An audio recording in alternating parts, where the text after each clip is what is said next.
So it's now been 6 years since you escaped Japan in a box on a private plane. In Japan, there is a law that if you are not present, you cannot be judged. How a prominent businessman escaped from house arrest in Tokyo. Carlos Ghosn, thank you so much for sitting down with me today here in Beirut. The legal system in Japan, which is a scandal. But actually, Japan's legal system is known to be one of the most respected legal systems in the world. Respected by who?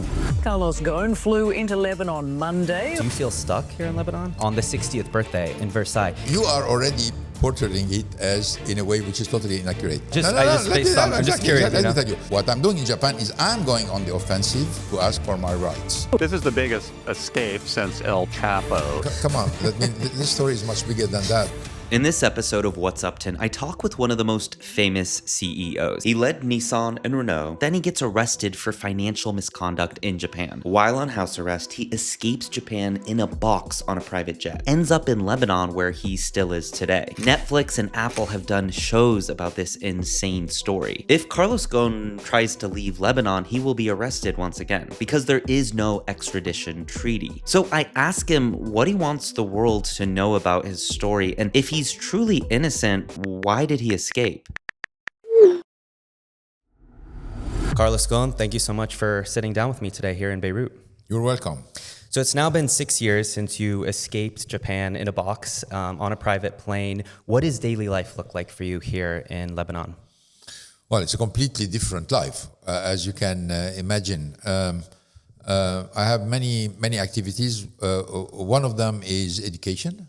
So I have a seminar in one of the university, the USEC, where I'm teaching people about crisis management and transformative leadership. Obviously, this is interesting because people usually are very interested to hear about somebody who has practiced that instead of the academical information.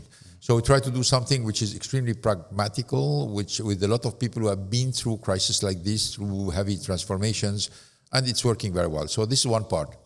A second part is everything around communication, which means obviously I have written a lot of books. I participated or helped a lot of documentaries. There are a lot of prospects coming for a movie. And also I do a lot of conferences. Usually all these conferences are being done or in Lebanon or particularly in France. The foreign university are very interested. 1 week ago I was with the Harvard MENA students. Tomorrow I have a conference with the Cambridge students. There are a lot of activities like this where the main objective is really to try to transfer your knowledge, transfer your experience to younger generation or to not only to the students, but also to the entrepreneurs, and particularly the entrepreneurs of Lebanon. That's the second part. Now you have a third part, which are my own businesses. I have some economical interest in Lebanon, a few projects and a few company where I am a shareholder that I'm trying not to manage, but at least to support. Then you have obviously all the time I dedicate for my legal concerns. Legal concerns, there are two of them, defensive and offensive. Obviously, I'm trying to get back all my rights, and there are massive rights which have been stopped, both in Japan and in France. And I have to defend myself against certain accusations that I have to address, particularly from the government of France. So these are mainly the other things, except that obviously, this is a completely different life because now I see the people I want to see. I have my own schedule. When you're a CEO of a lot of companies, you're a little bit slave of the job. I mean, you don't decide who you're going to meet. You have a lot of meetings which are pre-scheduled for 1 year. You have to travel all the time. You have to bend to a lot of rules. Well, now I'm a free man. I dispose of my time. I see the people I want to see. I do whatever I want. And it's a completely different life with obviously a lot of pluses, but also some minuses. So you went from having to travel all the time to not getting to travel. Do you feel stuck here in Lebanon? No, I don't feel... Look, if you have to stuck somewhere, in my case, it's better be in Lebanon. Because my life in Lebanon is a very pleasant one, because obviously Lebanese people have extended a great hospitality to me, and they're showing a lot of warmth and a lot of respect and a lot of recognition for what I've done. So this is very pleasant environment.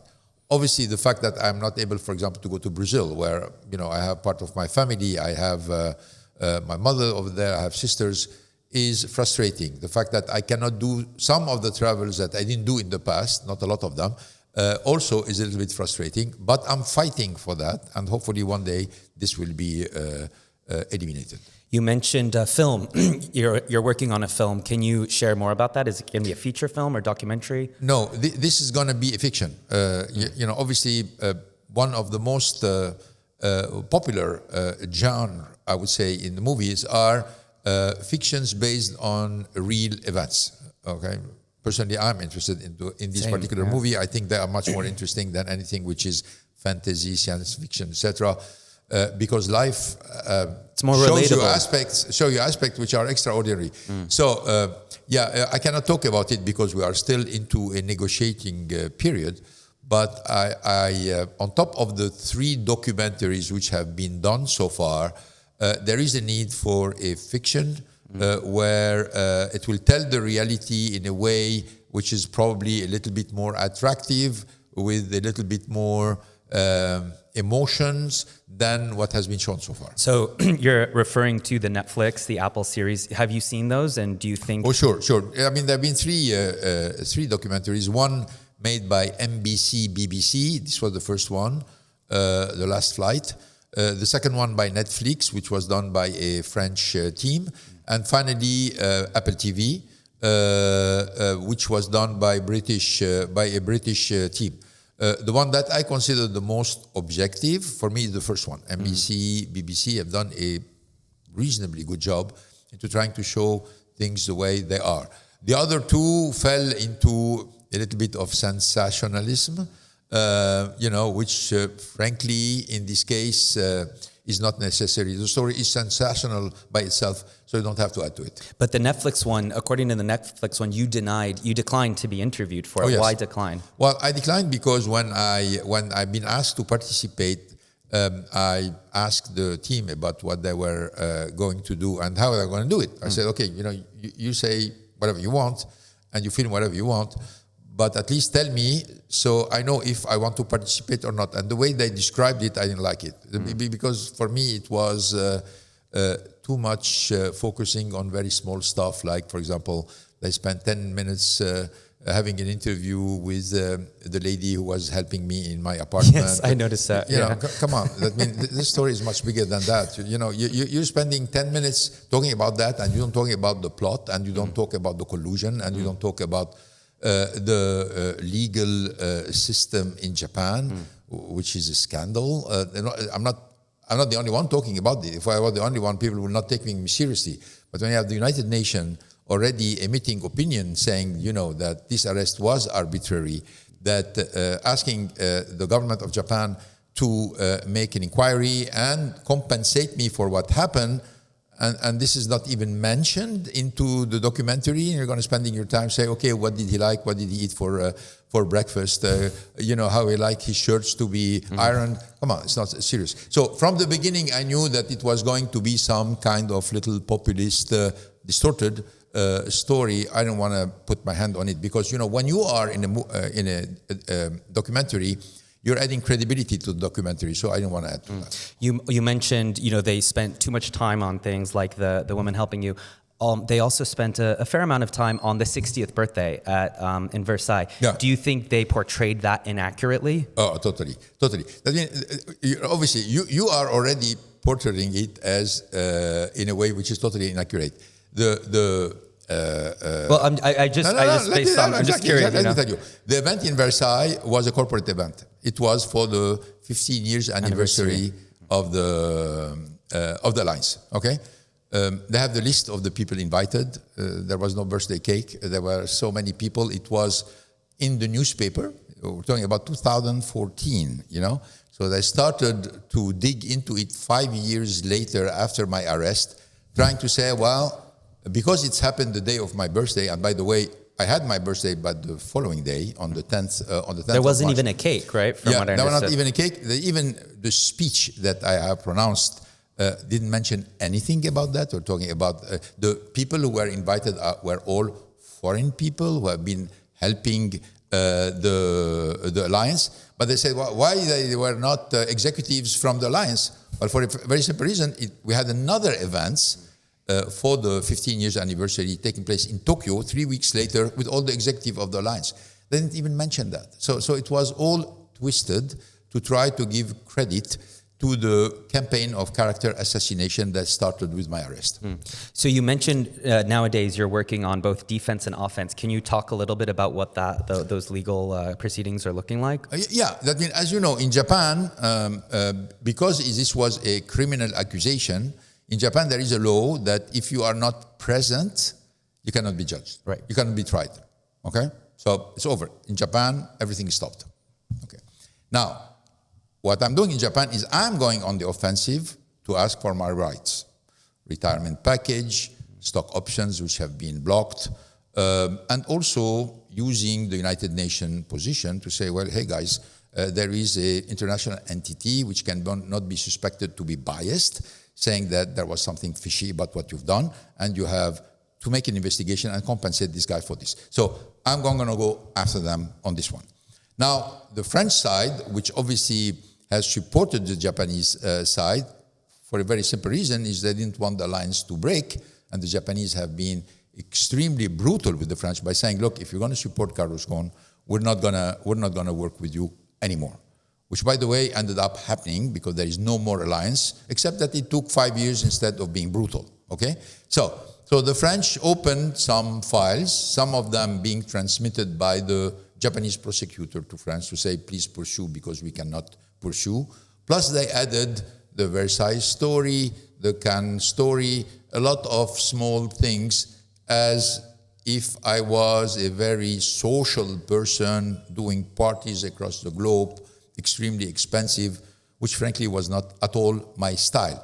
It was part of the character assassination that they have really exerted in a very talented way to make sure that they can tell the public, this guy that you have been respecting and who was a role model in Japan and in France actually has done a lot of things which are not legal. And when it comes to your ability to travel and leave Lebanon, are you hopeful that day is coming? Oh, yes. I mean, I am hopeful. Obviously, I don't think the Japanese are going to release it because in a certain way, a lot of feedbacks I've received from Japan that they are extremely hurt by the fact that I have escaped Japan. You know, They were humiliated, it seems. Exactly. Yeah. Well, the humiliation started by what they've done to me. So I gave them a small piece, a small coin of their own currency. But and now you have to work on Interpol because Interpol cannot accept when things are not based on law or based on objective arguments and based only on revenge or political campaign or something of this kind. So it's tough. It's going to take a lot of time. I have to be patient, but there is hope that one day we will reverse it. Because they were supposed, usually, when you escape, they are supposed, because of all the international laws, that agreement that they've signed, they're supposed, if you not being extradited, which is the case of Lebanon do not extradite their citizen. By the way, it's not the only country. France does not extradite their citizen. Brazil do not extradite their citizen. So my 3 citizenship do not extradite their citizen. In this case, if you're not extradited, if you want justice to be rendered, you have to transfer the file to the country where you are present. And the Japanese always refuse to do that. They refuse to do that because I think it's not about justice, it's about revenge, and it's about continue the work of destruction that they've been starting the day of my arrest. And you say, okay, so why destruction? Look at what happened to Nissan. Look at what happened to Nissan, where Nissan was in 2018, where Nissan is today. Look what happened to the Alliance. This is completely destroyed. Look what happened to Renault. Look what had happened to Mitsubishi. When you look at the damage that has been created, you cannot one moment think that this was done for the benefit of the companies or for the benefit of the community. Pure destruction on all the fields. Obviously, they made a lot of damage to me, but also they damaged a lot themselves on top of their reputation because, their story where the prosecutor win in 99.4% of the case was something, confidential. Well, now it's all over the place. Everybody thinking twice before going to Japan by saying, if I have financial interest in Japan, and if I go into a conflict with a Japanese partner, there is a risk that I will never leave Japan. How do you respond to people who say, well, but actually Japan's legal system is known to be one of the most, respected legal systems in the world? Respected by who? I mean, if you look at many countries and their legal system in general, Japan seems to have a high conviction rate, but low corruption. Look, when you low corruption in Japan, because it's not visible. I can tell you, I've been in Japan for 19 years. So let's not talk about low corruption. I can tell you a lot of things about it. Political corruption and many other corruption. But when you say it's one of the most respected, when you look already at the conviction rate, 99.4%, you say, but there are a lot of countries with high conviction rate, like the United States. Yes, in the United States you make deals. That's why you have a high level. Okay? In Japan there is no deal. You have to confess. You have to confess. That's it. So what they're doing is when they arrest you, they put you in a place and they put so much pressure on you that after a while you will confess anything they want just to get out.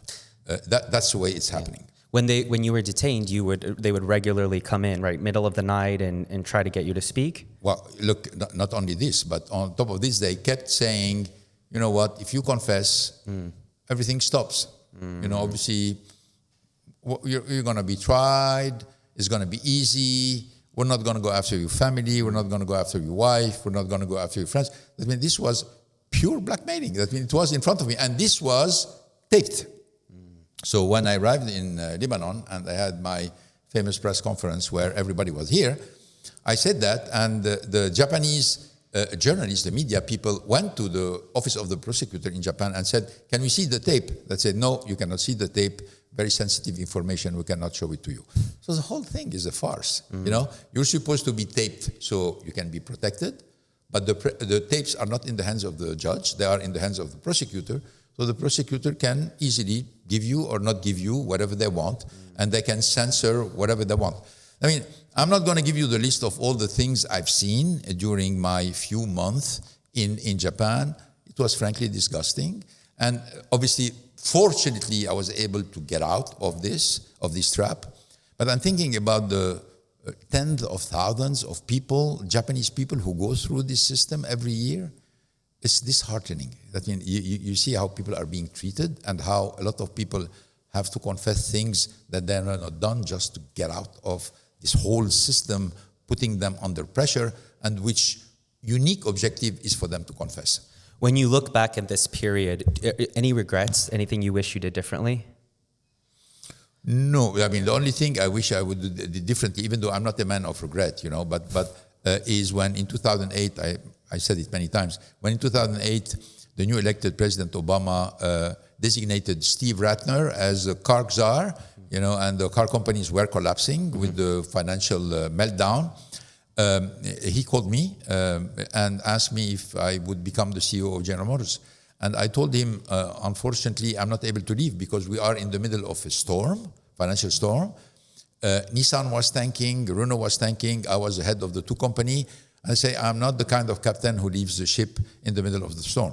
So in a certain way, I put the interest of my companies in front of my own interest, and this was the biggest mistake I've done. So you wish you maybe would have said yes to that? I should have looked at my own interest, which was to go to General Motors, because the job was much easier than managing two companies on a different continent.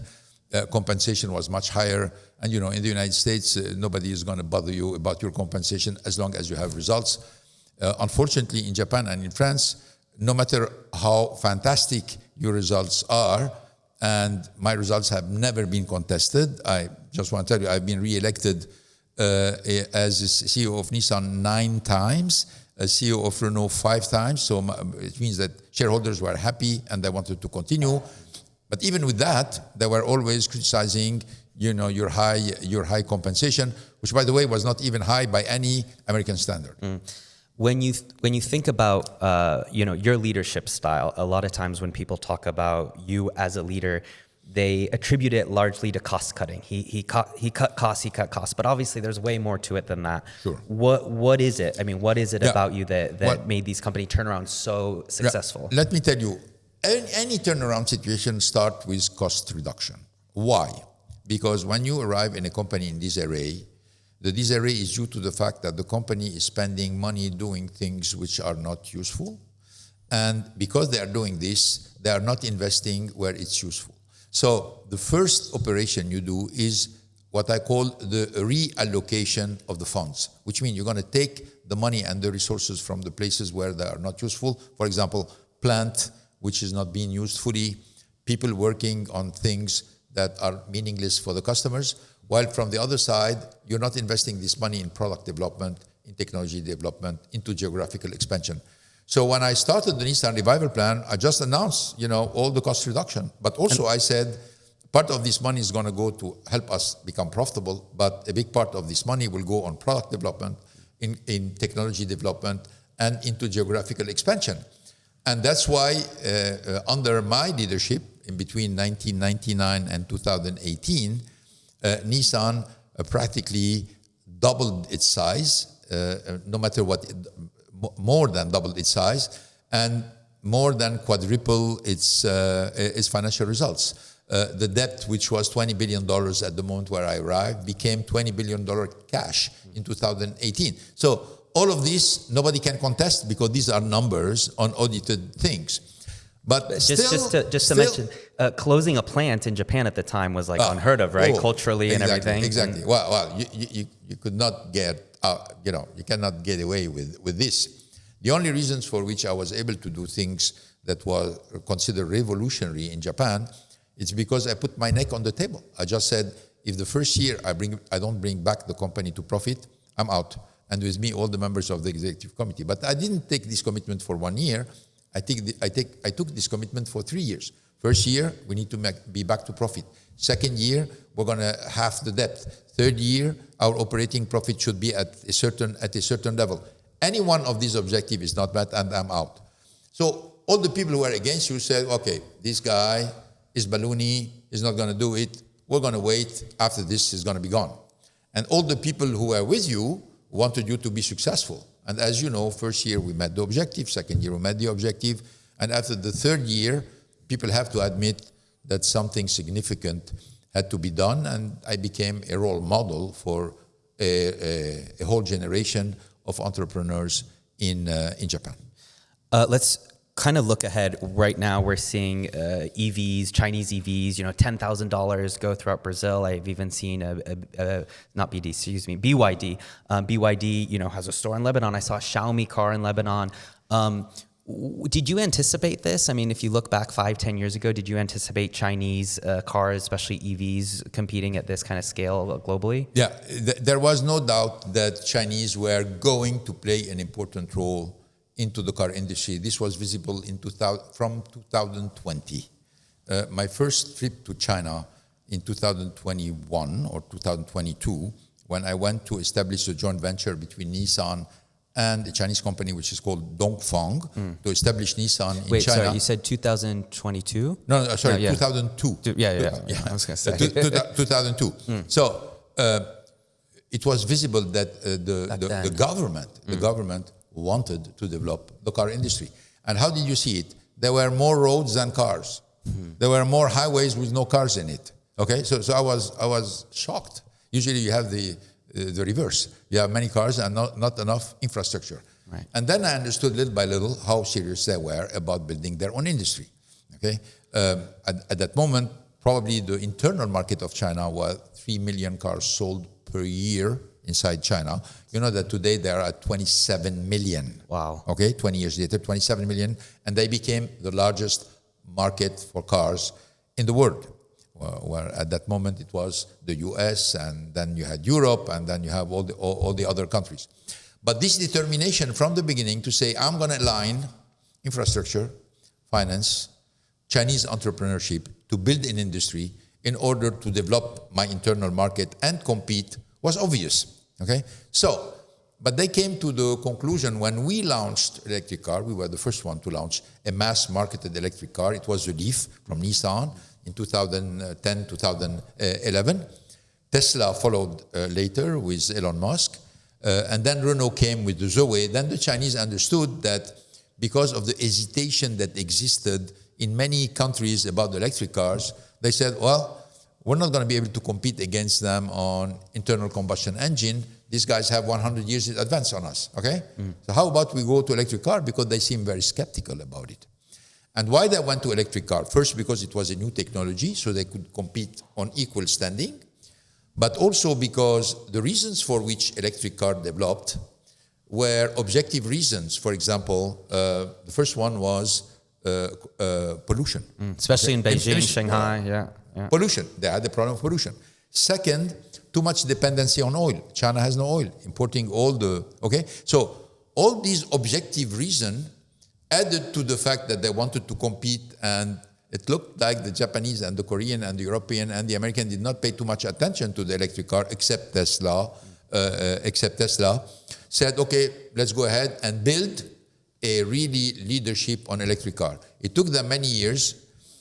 What made them successful is not only their determination, but the weak determination of the competition in front of them. Because while they were determined and perseverant into building the infrastructure, supporting the electric car, putting the regulation in China to encourage consumers to buy electric cars, you had stop and go in Europe, okay? Today we give a subsidy, and you have a new government coming. No subsidy. We're going to divide the subsidy by 2. We're going to multiply it.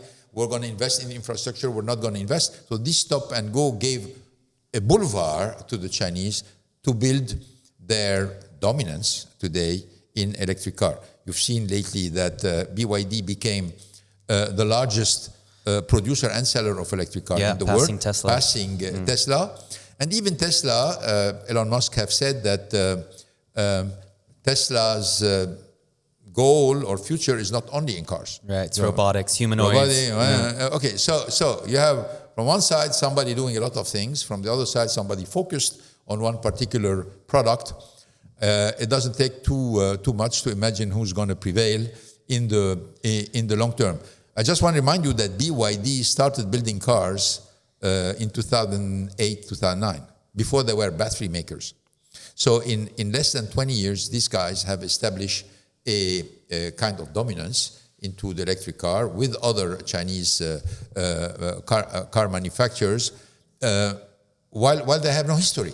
They just built it from scratch. It's kind of like this idea of leapfrogging, right? We saw that with mobile phones as well. Xiaomi, Huawei, even Chinese, they didn't have laptops, many of them. They just went from no gadgets to phones. And it seems like they did that with EVs. So do you think Trump did the right thing by introducing high tariffs during his first term that would ultimately make EVs not able to be sold in the US? Look, tariffs are temporary protection.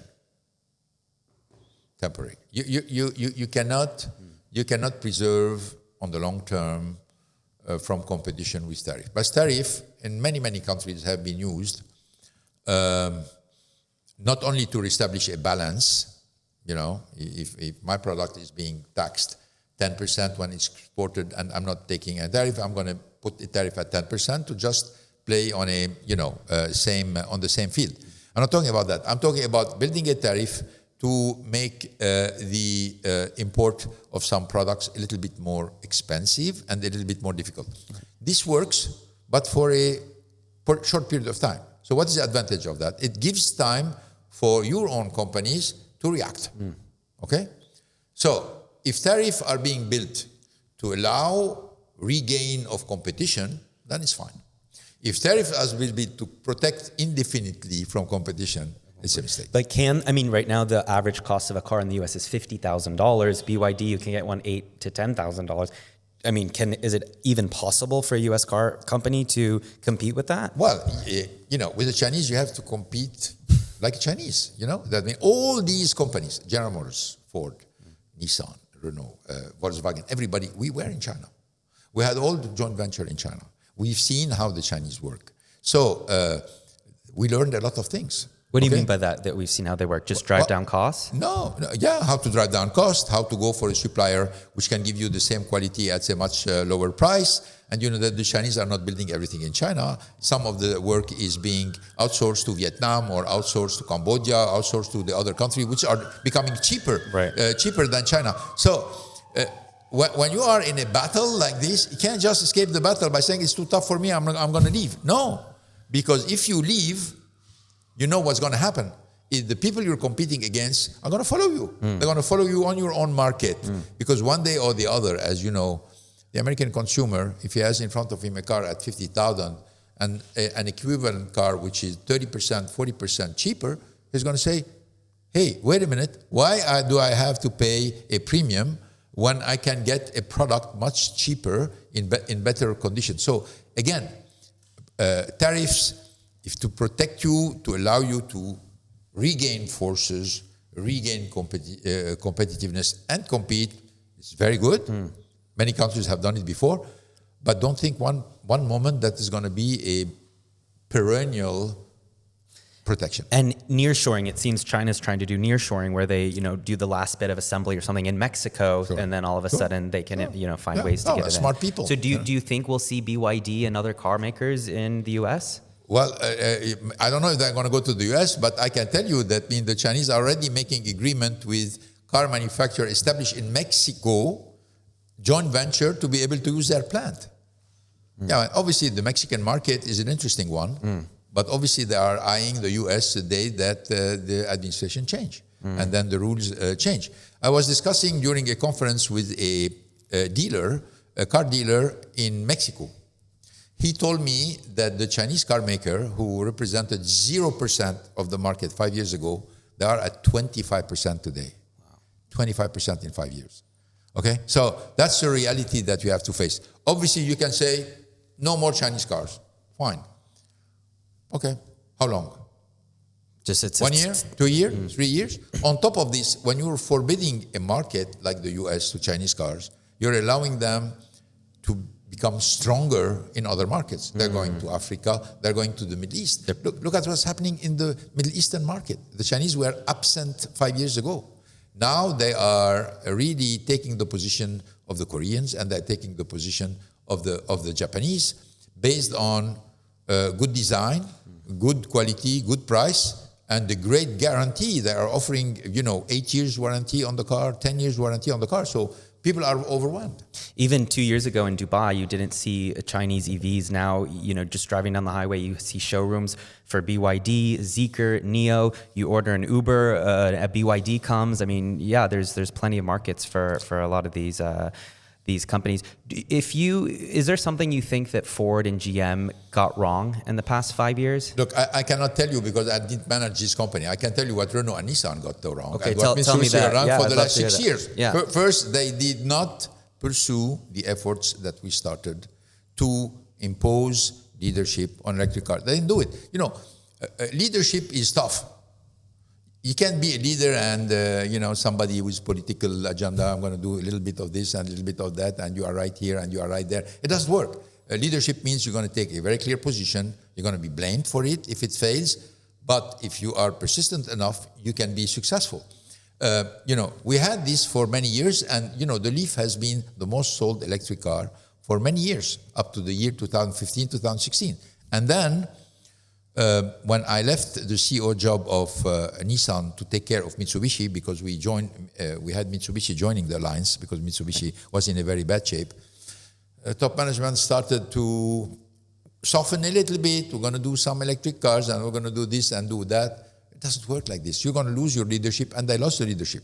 Then when I was toppled, they put it in the drawer. That means nothing innovative come, no Even big Renault investment. as well. Sure. I mean, Renault was in China, and they considered that competition in China was very tough. They left China. How do you leave China? China is the #1 car market in the world. You can't leave China. Leaving China means you accept to disappear as a car maker. And that's what's happening. And I'm going to tell you how it's happening. Now, Renault has made the agreement with who? With Geely, one of the Chinese car makers. What Geely is doing, they said, okay, we want a participation. We're going to create a joint venture to build engines together. Okay, that's number one.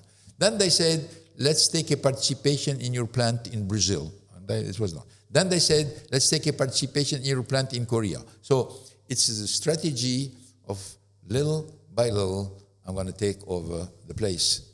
And I can tell you from now, one of these days, Renault will become a brand of Geely if this continues. That's the way the Chinese operate. Why? Because they are people with very long-term plans, extremely persistent in their objectives, very easy to detect the weakness of the competition, work on it without being in a hurry. Would you also say it's the government and the private and public sector work together more hand in hand than Europe or US? That's for sure. That's for sure. I mean, the Chinese government want their enterprise to be successful, so they're providing them everything they need, and they make all the efforts for them to be successful. Mm-hmm. While in other countries, it's not the case. In France, for example, the government obsession is to control the companies.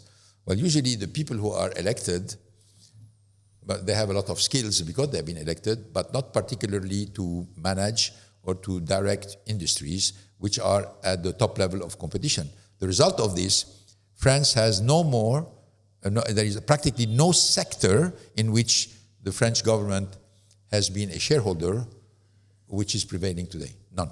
They destroyed everything. And they destroyed everything because of the fact that when they become a small shareholder in a company, they think they own the place. And so what happened with the CEO? The CEO obviously usually is afraid of government.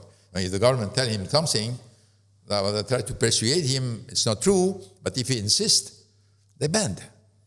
Okay?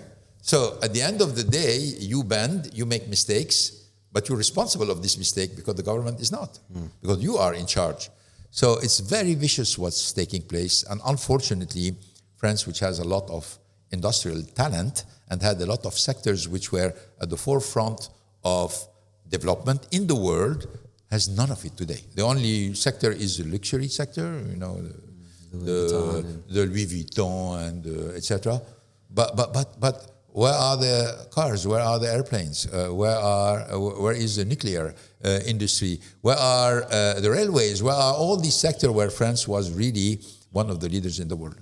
Do you think that self-driving cars are going to kind of change the game here? I've covered Zoox, which is Amazon. I've covered Waymo, owned by Google. I mean, they're expanding at these rapid rates right now in U.S. cities. Yeah. Is that something you think will change the game for a lot of these companies? Yes. I think it's going to take some time because you have a lot of safety issues around them that are being solved. But I think what we call the robo-taxi or the autonomous drive are going to be a big factor into this industry for a lot of reasons, but one of the major reasons is safety. That lower rates of accidents actually in self-driving cars than human drivers. Exactly. But no, because when you analyze why you have accidents on the road, you analyze them statistically. You have 1.3 or 1.4 million people dying every year on the globe from accident, and you analyze them. 90% of them are due to human mistake. 90%. Well, obviously, robotaxis, there is no human mistake because they're computers. Well, and they can actually react faster than a human and all that. No, but even you can have some ditches from time to time, yes, but the technology is going to be solve them. But you're going to be able to eliminate hundreds of thousands of lives every year. This is one reason, but you have so many other reasons. Let me give you another reason. Take the truck industry. You know that the truck industry in the United States is the first employer of male in the US. 3 million or 4 million people drive trucks in the United States. The number one employer. And one of the problems we had when I was leading Nissan is the fact we didn't have from time to time trucks, not because of lack of trucks, but lack of drivers. Used to bring Mexican, etc. Okay? So robotaxi is going to be able to solve not only the shortage, but also make it safer, more predictable. And also when it comes to aligning this with GPS, taking the best route, knowing when to stop. This is going to revolutionize the logistics. But does car ownership then become less of a thing? I mean, if you don't need to own your own car and you can just order all the time and the price is quite cheap. No, you can have both. I mean, look today what's happening. In the United States, you can lease a car. I mean, the majority of cars are leased. Right. In other countries, they are still owned, even though the leasing exists. You have a cultural relationship, country by country, between you and the car. And I don't think the evolution of technology is going to change this relationship. It may modify it a little bit. People like to own their car because cars in a lot of countries, particularly developing countries, are part of the family. Okay. In more developed countries, people have many cars. They lease them. They change. So the relationship can change. Technology is not going to change the relationship. The culture is going to stay there, but technology is going to make the use of your car completely different. The car is becoming a partner versus being an object that you manipulate at your will. How I'm saying it's partner. I mean, it's going to give you information. It's going to drive for you whenever you want. It's going to alert you when there is a danger. From time to time, if you're not paying attention, it's going to stop the car in front of you. It's going to park the car if you don't like. So it becomes like a partner on top of the connectivity into the car. Connectivity that you can have video conferences, you can have a lot of things, you can see movies, you can see a lot of things. There's even a prediction that your car will drop you off at the office and you go to work and your car goes and does some ride sharing, makes your car makes money for you on the side. Everything is possible. But still, on the paper, technology is still not ready because you're going to need to be extremely safe when you're talking about this functionality. And I think it's going to take a little bit of time. I want to wrap up on your reputation and your legacy. What do you think what do you hope your ultimate legacy will be? Well, look, there are a lot of things that people cannot take from me. I mean, I was, number one, I was the only foreigner who went to Japan, take the leadership of a major Japanese corporation, turning it around. And not turn it around on 2-3 years, but on 19 years. That's number one. You cannot take it from you. Second one, I was the first one to manage many companies on different continents successfully. One based in France, and two of them based in Japan.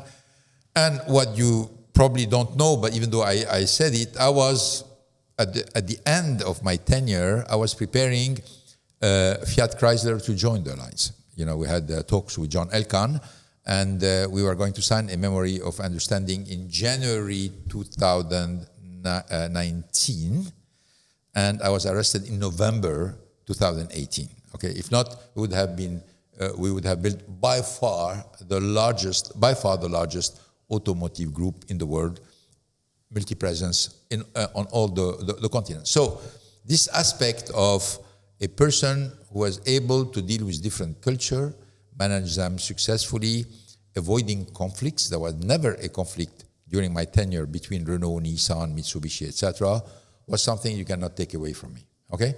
Now, after this, you have the character assassination. This guy have done a lot of things which are illegal, etc. Well, this will be one day, hopefully, at the court, will be solved at the court. Because if not, it's he says and he said. But in a certain way, if I would have retired as a CEO of 3 companies, maybe more than that, okay, people say, well, it was a great CEO, he's done a lot of things, that's fine. But the escape from Japan created a new dimension, okay? A new dimension that said, okay, that means he was able to manage situations which are totally normed and prepared, but the escape from Japan still is something which is add to your reputation or subtract from your reputation. For the people who have some creativity, they said, wow, this was an extraordinary fact. And for other people said, if he was innocent, he would have stayed in Japan. Well, these are the people who don't know the Japanese system. And frankly, I don't wish to anybody to any day having to experiment the system. When you think about, on that note, what do you feel is still misunderstood? What part of your story is the most misunderstood? Well, look, what happened is a preparation of a plot of character assassination. I don't know, there have been a lot of theory on character assassination. You have a lot of professors in different universities who made studies on this, and they said Carlos Ghosn character assassination was a textbook about what you do. And this has been prepared many months before it happened, and they followed it by the book, okay? That means taking a quality that everybody recognized in you and transform it into a weakness. Give you an example. When I arrived in Japan, one of the reasons that Nissan was totally in decline is nobody wanted to take a decision, particularly the decisions which were like closing a plant or eliminating headcount or shifting resources from one technology to another technology. Japanese were absolutely paralyzed in front of this kind of decision. When I came and I started to make decisions one after the others, people were very happy because finally the company was getting out, okay? So I was known as a decisive leader, okay, which was a quality at that time. They turned it into, he's a brute, you know? He doesn't listen to anybody, he thinks he's better than anybody else. Absolutely not. It's not because you are decisive and you are decisive successfully, and because you're successful, it means you're listening to people before you're making your decision. But you don't stop at listening to people. You make the decision. But you don't make the decision before listening to people, because if you make the decision before listening to people, one day or the other, you're going to fall. And this didn't happen for 19 years, which means you're listening to people, their argument, but at the end of the day, being able to make a decision was extremely important.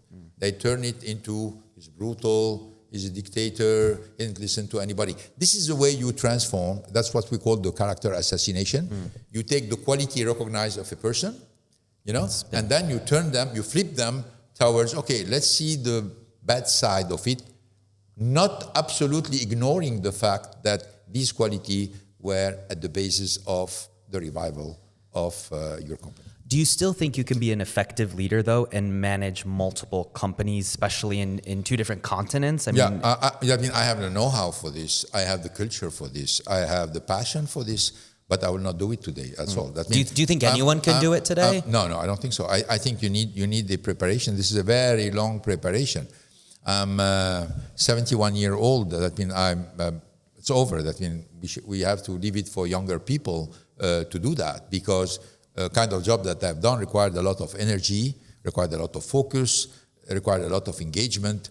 You have plenty of it when you're 40, when you're 50, even when you're 60. When you start to approach 70 or 80, maybe this engine start to a little bit be weaker, be weaker. But you have the experience. So if your name was cleared tomorrow and you get a call by one of the largest automakers in the world saying, hey, we need you to turn us around, would you say yes? No. You'd leave it for someone else. Leave it for somebody else. And what is the biggest problem you see with the future generation in leading companies? Well, I don't see problem today. I see from all the conferences I do and from all the talks I have in the university, people eager to understand. You're hopeful. You're inspired by them. Yeah, I'm inspired by them. They ask the same question, the right questions. They have no paradigms. That means people are curious about what happened. And what's interesting is they have a tendency to go more for experience than for theory. Okay, they want to know about a turnaround not by reading a good book on turnaround, but by go and interviewing people who have been through turnaround, and each one sharing their experience with them. Last year, you decided to come out and be more of a public figure. You're posting on LinkedIn. You have a newsletter. Why do this? Well, I think everybody who has a life which has been as rich as mine in terms of corporate leadership should not keep his knowledge for himself. I think it's our duty to give back. Give back not by lecturing people, but by sharing your own experience. So I did a lot at the university where I'm teaching, but also at different conferences in Lebanon. But I've been asked by many entities in France, even in the United States or in the UK, to share this experience. So I said, well, the best way would be to use social media, because in the social media you can talk to everybody who wants to listen. And I'm blessed by the fact that a lot of people are listening. Absolutely. Final question. If you were allowed to travel anywhere in the world tomorrow, where do you go and why? Brazil. And why? Well, my mother there. I didn't see her for a while. Carlos, thank you so much for your time. It was very insightful. Appreciate it. Thanks for listening to this episode of What's Uptin, where I bring you inside the minds driving tech, money, and power. Follow along on YouTube, Spotify, Apple, or wherever you get your podcasts. You can also follow my personal account on Instagram @Uptin. Would love to connect with you.